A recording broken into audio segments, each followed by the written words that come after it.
Hey guys, and welcome back to the channel. It's another preview and prediction video, and we're going to be going over a China Open 2024 matchup between Gael Monfils and Daniil Medvedev.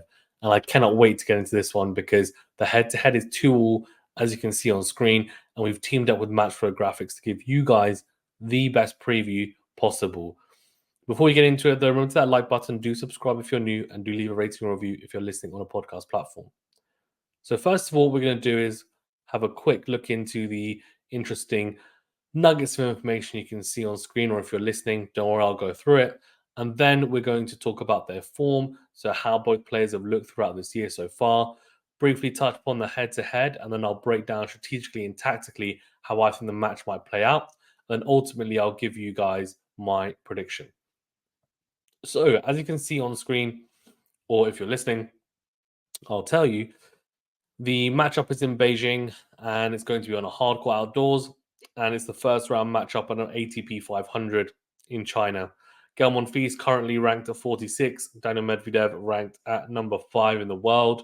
Monfils peaked 8 years ago at number 6 in the world. For Daniil Medvedev, he was at number 1 only 2 years ago. 10 years age gap between the two. Medvedev in his prime at 28, Monfils towards the back end of his career at 38. Monfils is currently being coached by Mikhail Tillstrom and Medvedev by Gilles Cavara, and also Gilles Simon, of course, as well in his team. So the win predictor from Matchflow Graphics is saying 75% in favor of Daniil Medvedev. And, the question is, does Gael have it in the tank to get the win?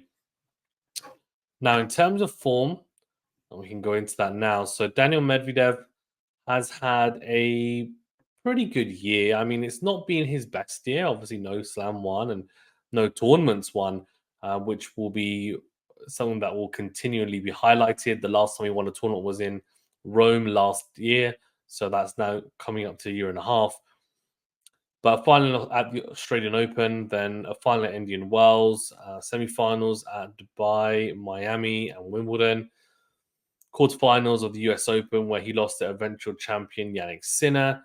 And then he's also got 5 top 10 wins this year, 5 losses, so 50% win rate there, 72% win rate overall.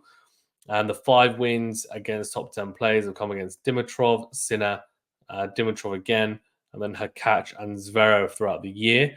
On hardcore, he's got a win percentage of 73% so far this year, and of course plays Gael Monfils in their first match. Gael Monfils has been an interesting year. He's definitely had his moments, semi-finals at Mallorca and also in Qatar as well. Some quarterfinals at Cincinnati, or round of 16s at Cincinnati, Estoril, Indian Wells, Rotterdam.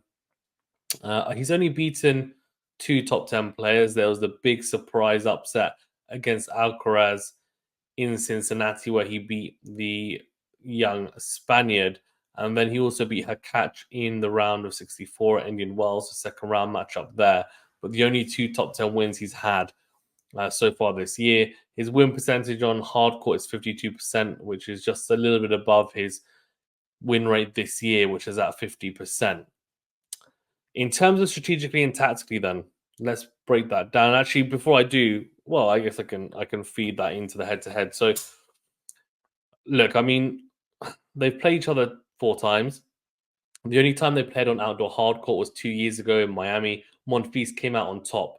He came to the net 16 out of 17 times even, and won 16 out of those 17 points. So he was extremely proficient at the net and managed to make the most of Daniil Medvedev's deep return position and also his deep positioning at times behind the baseline when defending. He's got great variety, Gael Monfils, and of course an incredible showman. And I think he showed that in full effect in that matchup where they played in Miami. Just absolutely massive hitting from the Frenchman, and almost hit Medvedev off the court at times. He served pretty well, pretty solid for the most part, and that gave him a big boost, of course, throughout the match. And there were a lot of breakpoint opportunities for Monfils. I think he had 14 in total in that match. So had a good returning day as well, which is important to try and get a read on the Medvedev serve, understand the patterns, and Monfils is an intelligent player, so I'm sure he will do so. Using the backhand slices of variations are also very good into the backhand corner. Medvedev means that he can't really hurt you for off that shot. So I think Monfils needs to play in a varied way to get the win, which is exactly what he did 2 years ago really well. For Medvedev, I think no, it's an interesting one. I think he needs to stay consistent from the baseline and just shore himself up, and then he can be more expansive and try different things. But I think his serve is going to be crucial in this matchup. I think when it lets him down, when he's first serve percentage is below 50%, then it becomes a real issue, in my opinion, anyway. So I think his second serve is very attackable. For Medvedev, his serve and return is going to be really key in this matchup because if he's returning Monfils' serve well, he'll put pressure on the Frenchman, and we know that the Frenchman can fold under big amounts of pressure. The question will be, how is Medvedev feeling physically as well? Does he feel a bit fatigued? He had to fly from Berlin to China. It's been a long season as well. He's had some deep runs. Maybe, we saw Arthur Fields beat Taylor Fritz today. Okay, so we're going to go prediction time. So I'm going to go for Monfils. You know that. I'm going for it. Monfils to win in 3 sets. I think he's going to pull out his bag of tricks, lots of variation, make it awkward for Medvedev.